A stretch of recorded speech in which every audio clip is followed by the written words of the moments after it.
नमस्कार. आपल्या चॅनलवरच्या या पुढच्या पार्टमध्ये मी वर्षा तुमचं अगदी मनापासून स्वागत करते. आम्ही गावी जाण्यासाठी निघालो, तिथपर्यंत तर मी तुमच्यासोबत शेअर केलं होतं, परंतु त्यापुढे जे काही घडलं ते इतकं भयानक आणि अनपेक्षित होतं, म्हणजे त्या धक्क्यातनं सावरायलाच आम्हाला बराचसा वेळ गेला.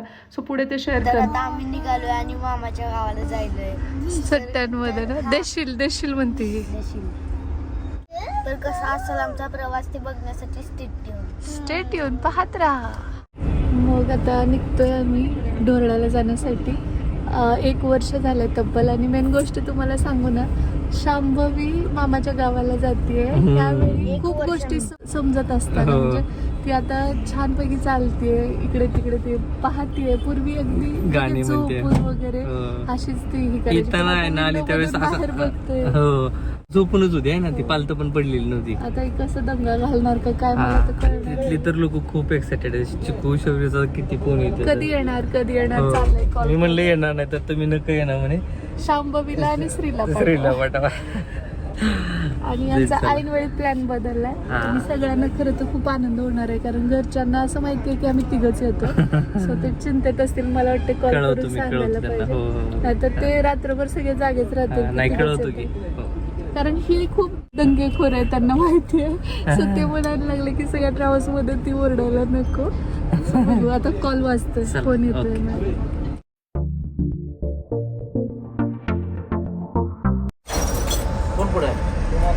आता काय करतो.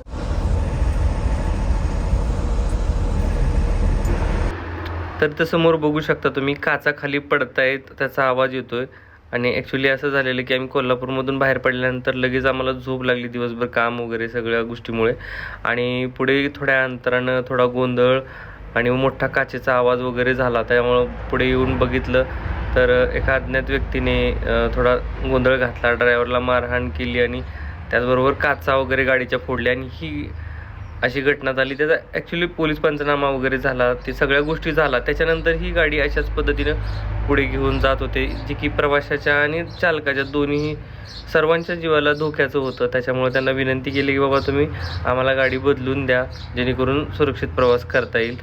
त्यावेळेस मग बराचसा प्रवास करून सावकाश त्यांनी गाडी पुढे घेतली आणि आम्हाला एका विशिष्ट ठिकाणी गाडी चेंज करून दिली.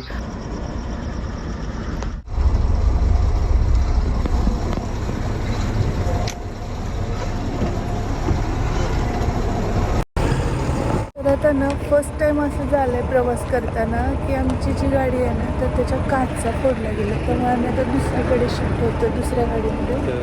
सगळ्यांनाच प्रॉब्लेम झाला. काय नेमकं कशामुळे काय असं विघ्न संतोषी लोक करतात आणि काय त्यांना मिळतं माहिती नाही. तो ड्रायव्हर वाजला त्याचं बरं म्हणायचं. चला आता पटकन आम्ही दुसऱ्या गाडीमध्ये बसतो. सगळ्या तर बॅग वगैरे काढून ठेवल्यात सगळ्यांनाच. असं आता दुसऱ्या गाडीत शिफ्ट केलं जातं. आता इथे झालं असं होतं की एक दारू पिऊन माणूस ना गाडीच्या पुढे आला आणि गाडी आडवी लावली आणि तो म्हणायला लागला की तुम्ही ना माझ्या गाडीला ओव्हरटेक केलं आहे म्हणून. आणि त्यानंतर तो ड्रायव्हर त्याला समजून सांगत होता, परंतु ते ऐकण्याच्या मनस्थितीत तो व्यक्ती नव्हता. त्यांनी डिरेक्टली दगड उचलला आणि गाडीच्या काचावरती मारला. आता काय अचानकच इमर्जन्सी आली. जो काही इन्सिडेंट झाला त्याचे भयानक होता आणि जीव मुठीत घेऊन प्रवास केलेला आहे. जयसिंगपूर ते शिरडोनपर्यंत आहे. आम्ही दुसऱ्या गाडीमध्ये बसतो. हां काय म्हणताय मग? बघा, फायनली गाडी आपल्याला चेंज करून दिलेली आहे शिरडोनपर्यंत. आता आपण तिथं चालू आहे. एरवी जेव्हा आम्ही गावी येतो ना, तर त्यावेळी साधारण 5:30 पहाटेच्या सुमारास आम्ही उतरतो. परंतु यावेळी उशीर कशामुळे झाला तुम्हाला तर माहिती आहे. तो जो काही ॲक्सिडेंट झाला त्या प्रकारामुळे मग सगळंच लेट होत गेलं आणि 9 वाजत आले होते आम्हाला ढोराळ्यात यायला. कुठे आलाय? ढोकी मामाचं गाव जवळ आले की. मामांचं गाव खूप जवळ आलंय आणि शांभवीची रिॲक्शन शांभवी ओळखते का काय काय?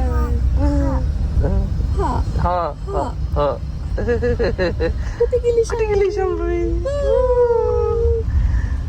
आणि खरं सांग का, सगळ्यात जास्त एक्साइटेड ही पोरगी आहे, कारण वेगळाच आनंद आहे. 1 वर्षानंतर आली ना.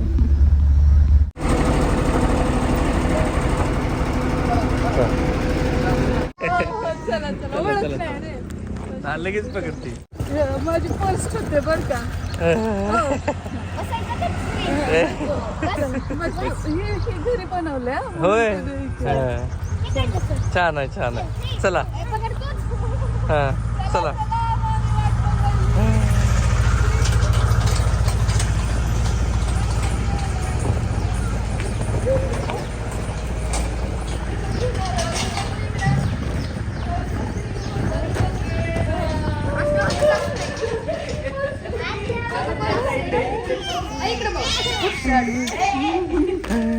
जरा हे उत्तर करणार. हो जरा थोडा वेळ.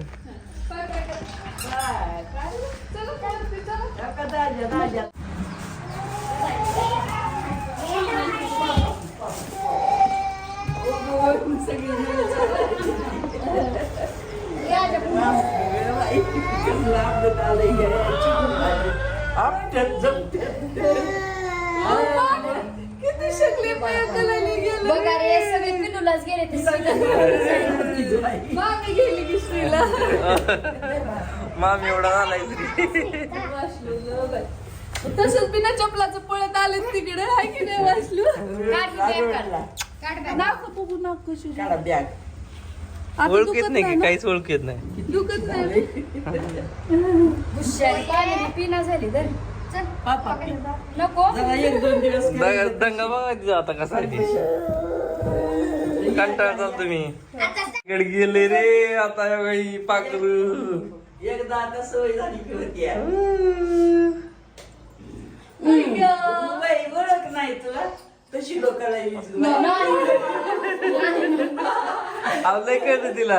दादा आम्हाला फिरवून आणतोस नाही गो बाबा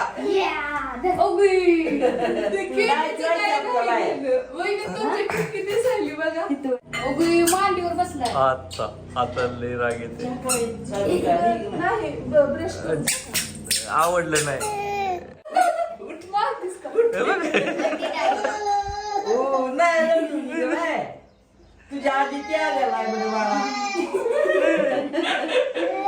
मार त्याला, हात कधी रडा येतंय काय झालं हो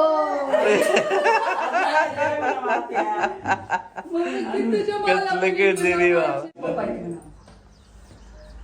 हे बघ शांभवी. ए शांभवी कुणाचे आहेत माहिती आहे? पप्पा कुणाचे आहेत? दाजीचे आहेत.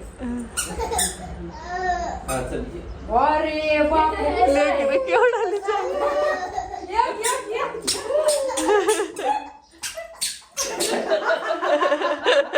मी घेते तुला ये. कसं पडायला शोभले होय.